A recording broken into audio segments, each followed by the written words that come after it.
আজকে হচ্ছে আমি ফুলকপি ভাজা করব। একটা ফ্রেশ ফুলকপি লাগবে আমার। এই ডান্ডাটা ফেলে হচ্ছে আমি এটা কেটে নিব। আর ফুলকপিটা একদম ফ্রেশ হতে হবে। আমার এগুলো একটু দাগ বাজছিল, কিন্তু ফ্রেশ আছে আমার ফুলকপি। ছোট ছোট কিউব করে কেটে নিছি আমি। একবার হচ্ছে আমি পানি দিয়ে ভালো মতো ধুয়ে নিব।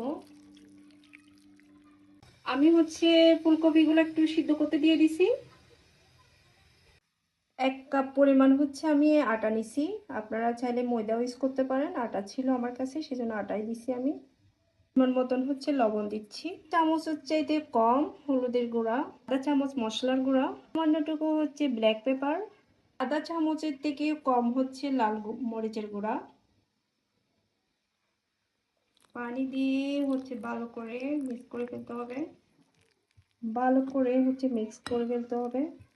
আমার হচ্ছে মিক্স করা হয়ে গেছে। এরকম পাতলা করেই করতে হবে। আপনারা হচ্ছে পানির পরিমাণটা আপনার দেখেই দিতে হবে। আমার হচ্ছে ফুলকপি সিদ্ধ হয়ে গেছে। এখন হচ্ছে আমি ভেজে নিব। আমার তেল গরম হয়ে গেছে। এখন হচ্ছে ফুলকপিগুলো ভালো করে মিক্স করতে হবে।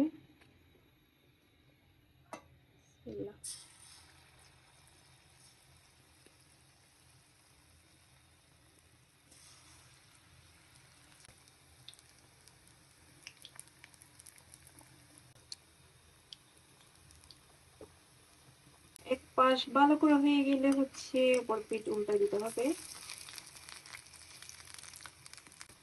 আমি হচ্ছে এগুলা সরিষার তেল দিয়ে করতেছি, ভাজা করতেছি। আর এটা বাদামি কালার হয়ে গেলে হচ্ছে আমি নামাই ফেলবো।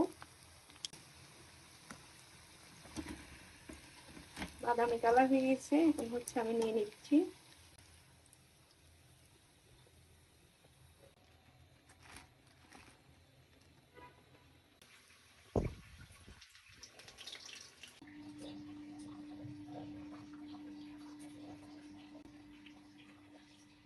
হয়ে গেছে আমার পাকুড়া। দেখছেন ভিতরে মচমচা এন্ড সফট টাইপের, ভিতরে হচ্ছে সফট, উপরে হচ্ছে মচমচে। এটা হচ্ছে ছোট বড় সবাই পছন্দ করবে।